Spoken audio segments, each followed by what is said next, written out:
Medical teachers association MGM medical college ने शुक्रवार को अमानक दवाइयों का प्रतीकात्मक सामूहिक दहन एमवाई हॉस्पिटल मुख्य गेट के सामने किया, जिसमें डॉक्टर्स का कहना था कि यह अमानक दवाइयां सरकारी अस्पतालों में सप्लाई होने से मरीज और डॉक्टर को परेशानी हो रही है। यह जीवन रक्षक दवाइयां हैं, लेकिन घटिया गुणवत्ता के कारण मरीजों की जान जोखिम में पड़ रही है। अमानक दवाइयाँ नहीं चलेगी, नहीं चलेगी। अमानक दवाइयाँ नहीं चलेगी, नहीं चलेगी। अमानक दवाइयाँ नहीं चलेगी, नहीं चलेगी। चिकित्सक एकता जिंदाबाद, जिंदाबाद। चिकित्सक महासंघ एकता जिंदाबाद, जिंदाबाद। पीएमटीए एकता जिंदाबाद, जिंदाबाद, जिंदाबाद, जिंदाबाद। दरअसल एमटीए अपनी विभिन्न मांगों को लेकर प्रदेश व्यापी आंदोलन कर रहा है और जिसकी शुरुआत 20 फरवरी से की गई है, जिसके दूसरे दिन आज एमवाई अस्पताल के बाहर अमानक दवाइयों के पर्चों की सांकेतिक होली जलाई गई। डॉक्टर्स की मांग है कि ऐसी और अमानक दवाइयों पर पूरी तरह से प्रतिबंध लगे और दोषी कंपनियों को ब्लैकलिस्ट कर उनके खिलाफ एफआईआर दर्ज की जाए। डॉक्टर्स ने मांग की है कि जल्द से जल्द इन अमानक दवाइयों को बनाने वालों पर सख्त से सख्त कार्रवाई की जाए और डॉक्टर्स ने कहा कि यह प्रदर्शन अभी लगातार जारी रहेगा, जिसके चलते हर दिन अलग अलग तरह से अपना विरोध प्रदर्शन किया जाएगा और उसके बावजूद भी अगर सरकार नहीं मानी तो एक बड़ा और उग्र प्रदर्शन करने की तैयारी हम कर रहे हैं।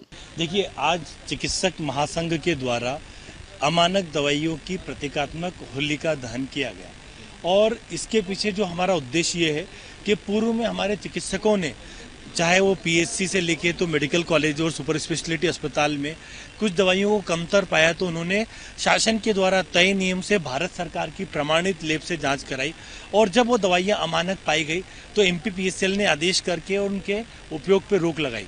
हमने ये मांग की थी कि इन दवाइयों के निर्माताओं पर पूरे एफआईआर की जाए, किंतु उनको सिर्फ ब्लैकलिस्ट करके और सरकार ने कार्रवाई की रजिस्ट्री कर दी। तो आज इस आंदोलन के क्रम में हमने ये मांग की कि इन दवाइयों पर जो निर्माता है उन पर एफआईआर दर्ज हो और साथ ही साथ हमारा जो आंदोलन है जो 20 फरवरी यानी कल से जो शुरू हुआ है उसकी मुख्य मांगे, जिसमें हाई पावर कमेटी का गठन, इन जो कैबिनेट के 4 अक्टूबर 2023 के आदेश जिसके तहत 7वें वेतनमान का वास्तविक लाभ 1 जनवरी 2016 से दिया जाए और जो एनपीए की गणना है वो 7वें वेतनमान के अनुरूप की जाए। कैबिनेट 9 सितंबर 2023 में कैबिनेट के जो आदेश हुआ डीएसीपी का, जिसके तहत सारे विभागीय आदेश आ चुके हैं, उनका क्रियान्वयन 1 माह से किया जाए।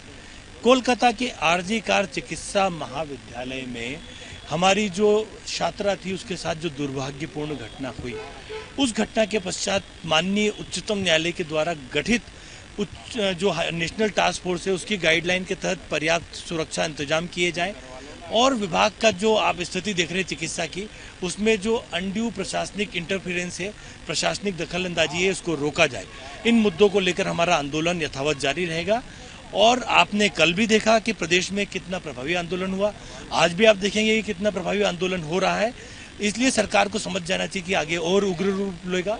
लोगों में बहुत आक्रोश है। जी देखिए, आज तक हमारा जो आंदोलन था ये प्रतीकात्मक था। कल हम लोग आधे घंटे का इमरजेंसी को छोड़ के बाकी कार्य बंद करेंगे। 24 तारीख को 1 घंटे का इमरजेंसी को छोड़ के 1 घंटे का कार्य बंद करेंगे और 25 फरवरी से हम लोग उग्र आंदोलन के लिए बाध्य होंगे।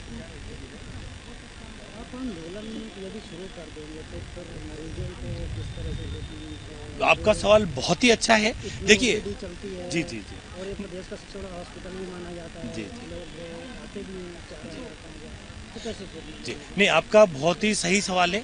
मुझे लगता है कि ये सवाल आप प्रदेश के जो मुखिया हैं, माननीय मुख्यमंत्री जी, उप मुख्यमंत्री जी और प्रमुख सचिव, उनसे पूछिए, क्योंकि इस आंदोलन के लिए हमने आज से 21 दिन पहले ज्ञापन दिया और जो नियामक संस्था है, उच्चतम न्यायालय, उच्च न्यायालय और कैबिनेट, अगर इनके आदेशों को ही नहीं मानोगे तो भैया इस देश में कहाँ लोकतंत्र और कहाँ हमारा जो ये व्यवस्था है, लोकतंत्र के 4 स्तंभ है, ये कहाँ खड़े होंगे। तो इसकी चिंता उनको करना चाहिए और अभी भी हम लोग इसलिए चरणबद्ध आंदोलन कर रहे हैं। अभी तक हमने जो आंदोलन किया है ये प्रतीकात्मक किया है, उसके बाद में भी वो सोए हुए हैं। तो ये चिंता वास्तव में उनसे पूछना चाहिए सवाल कि आखिर आप ऐसा क्यों सोए हुए हो और आप इन संस्थाओं को क्यों आप बिल्कुल दरकिनार करके चल रहे हैं। ब्यूरो रिपोर्ट, सत्याग्रह न्यूज, मध्य प्रदेश।